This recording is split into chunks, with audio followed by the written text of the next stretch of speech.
انہوں نے بہت ساری کئی طریقوں سے ایسی حرکتیں کی ہیں جو بعد میں آپ سے شیئر کریں گے خان صاحب کی سیکیورٹی سے بارے. ہم نے انشاءاللہ اپنے تائیں کوشش کر کے خان صاحب کی سیکیورٹی کو بہتر کرنے کی کوشش کی ہے. ان کو بالکل سیکیورٹی تھریٹ سے جب دنیا کے اندر کسی حکمران نے اپنی قوم کی عزت کے لیے، اپنی قوم کی حرمت کے لیے، اپنی خودداری کے لیے آواز اٹھائی ہے تو پہلے اسے لوٹوں کے ذریعے، غلاموں کے ذریعے خرید کے نکالا گیا ہے، پھر اس کی زندگی پہ حملہ کیا گیا ہے. تو میں یہ ریکارڈ پہ رکھ رہا ہوں آپ کے توسط سے کہ اگلی حرکت جو ہے وہ عمران خان صاحب کو نقصان پہنچانے کی جائے گی.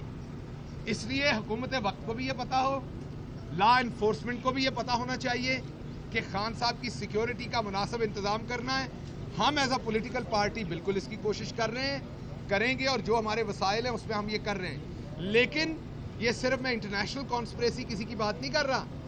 پاکستان میں بھی سبق سکھایا گیا جس نے پاکستان کے انٹرسٹ کی بات کی. آپ کو یاد ہے لیاقت علی خان صاحب کے ساتھ کیا ہوا؟ آپ کو یاد ہے ذوالفقار علی بھٹو کے ساتھ کیا ہوا؟ آپ کو یاد ہے جنرل ضیاء الحق کے ساتھ کیا ہوا؟ تو آپ یہ یاد رکھیں کہ اگر آپ غلام بنیں گے تو آپ کو حکومت بھی کرنے دی جائے گی، آپ کو زندہ بھی رہنا دیا جائے گا. لیکن اگر آپ للکاریں گے قوم کی خودداری کے اوپر، قوم کی آزادی کے اوپر، تو آپ سے حکومت بھی چھینی جائے گی اور آپ سے زندگی چھیننے کی بھی کوشش کی جائے گی. تو آپ سب سے دعا ہے کہ آپ سب نے رمضان میں یہ خصوصی دعا کر رہی ہے کہ اللہ کی ذات خان صاحب کی زندگی کی حفاظت کرے، اللہ کی ذات آپ کے بھی سب گھر والوں کی حفاظت کرے.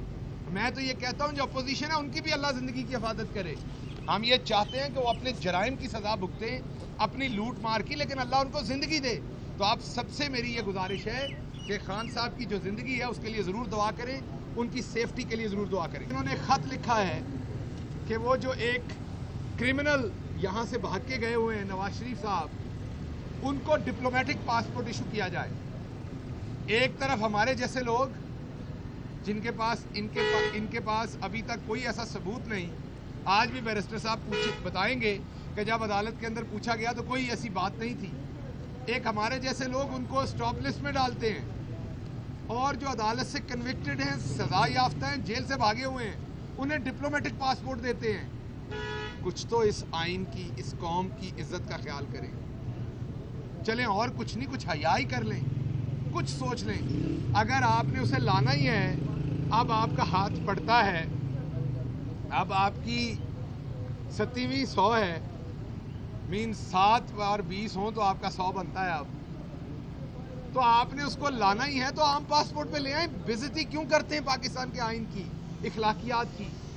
کیا سوچتا ہوگا وہ ملک جن کو پتا ہے کہ یہ ایبسکونڈر ہے، جن کو حکومت عدالتوں کے احکامات بھیج رہی ہے کہ یہ شخص بگوڑا ہے، اسی ملک کو اب آپ بھیجیں گے کہ یہ اب ہمارا ڈپلومیٹ ہے. تو کچھ خدا کا خوف کر لیں.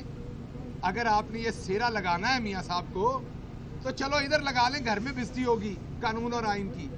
انٹرنیشنلی کیوں بےزت کرتے ہیں پاکستان کو آپ؟ دوسری بات پتہ چلی ہے کہ پرسوں 80 بندوں کی لیوش قسم کا ڈنر کیا گیا پرائم منسٹر ہاؤس میں، اور کل 100 بندوں کا لیوش ڈنر کیا گیا.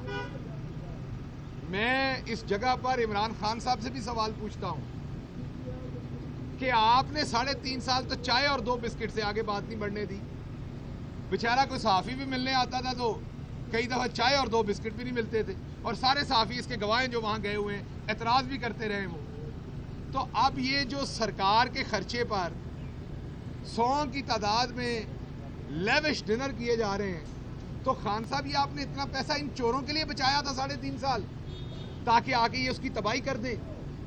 چلیں آپ کو تباہی نہیں کرنی چاہیے تھی، کسی کو دال چاول ہی کھلا دیتے آپ بھی. یہ سارا پیسہ جو 3.5 سال میں ہر سال آپ 50 کروڑ 60 کروڑ بچاتے رہے بجٹ میں سے، وہ سارا اب ان چوروں کے ہاتھ چڑھ کے پاسپورٹ ایشو ہوں گے. کہیں پر آپ دیکھیں گے کہ یہ سارا کام ہوگا جو ہو رہا ہے. قوم سب کچھ دیکھ رہی ہے. قوم کو نہ یہ امپورٹڈ حکومت قبول ہے، نہ ہی قوم کو جس طریقے سے مسلط کیا گیا وہ قبول ہے. اور اب قوم کو عادت پڑ گئی ہے. پہلے قوم کو لگتا تھا حکمران ایسے ہی ہوتے ہیں، اب قوم کو عادت پڑ گئی ہے کہ حکمران ایماندار ہو تو ایک پیسے کی حفاظت کرتا ہے. اب یہ زیادہ دیر آپ اس طریقے سے ولیمہ پارٹیاں نہیں کر سکتے.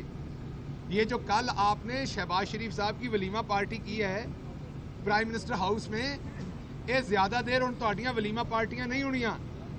اس کی وجہ یہ کہ آج خان پشاور سے تحریک کا آغاز کر رہا ہے۔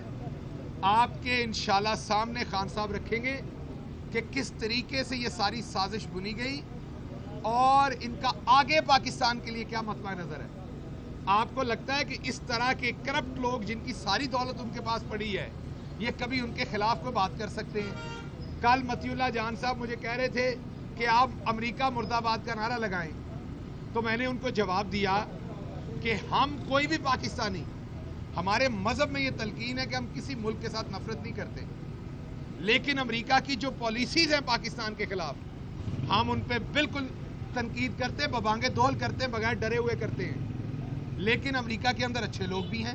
امریکہ میں ہمارے اپنے پاکستانی ہیں اوورسیز جو پاکستان سے اتنا پیار کرتے ہیں، شاید یہاں بھی لوگ اتنا نہ کر پاتے ہوں کیونکہ وہ ملک سے دور ہیں، اپنوں سے دور ہیں۔ اس لیے عمران خان صاحب نے یہ واضح کیا تھا کہ نہ ہم امریکہ مخالف ہیں، نہ ہم یورپی یونین مخالف ہیں، نہ ہم ہندوستان مخالف ہیں۔ ہم تو ہر ملک کا احترام کرنا چاہتے ہیں جب تک کہ وہ ہمارا بھی احترام کریں، برابری کا رشتہ ہو۔ ہم ہر ملک، کسی ملک کی عوام سے نفرت نہیں کرتے، کسی ملک سے نفرت نہیں کرتے۔ ہاں، اگر وہ پاکستان کے اوپر اپنی تسلط جمائیں گے اور اس کو غلامی پہ مجبور کریں گے تو ہم ان کی اس پالیسی کو، غلام بنانے کی پالیسی کو مرد آباد کہیں گے۔ ہم ایسی پالیسی کو جس میں وہ پاکستانی عوام کی جو خواہشات ہیں ان کا گلا گھونٹ کے اپنے سٹوجز، اپنے غلام یہاں بٹھائیں گے تاکہ وہ پاکستانی عوام کے تحفظ کو چھوڑ کے ان کی جو خواہشات ہیں اس کا تحفظ کریں، تو ہم ایسی حرکت کا مرد آباد کہیں گے۔ لیکن ہم کسی ملک کے خلاف نہیں ہیں، ہم کسی ادارے کی توہین کرنے کے حق میں نہیں ہیں، ہم کسی عدالت کی توہین کرنے کے حق میں نہیں ہیں، لیکن اس کے ساتھ ساتھ عوام یہ یاد رکھے کہ کسی صورت اس امپورٹڈ حکومت کو قبول نہیں کرنا۔ احتجاج جاری رہے گا اور ان کا کوئی بھی وکٹمائز کرنے کا جو طریقہ ہے وہ عمران خان صاحب کے اوپر کسی صورت بھی ان کا کامیاب نہیں ہوگا۔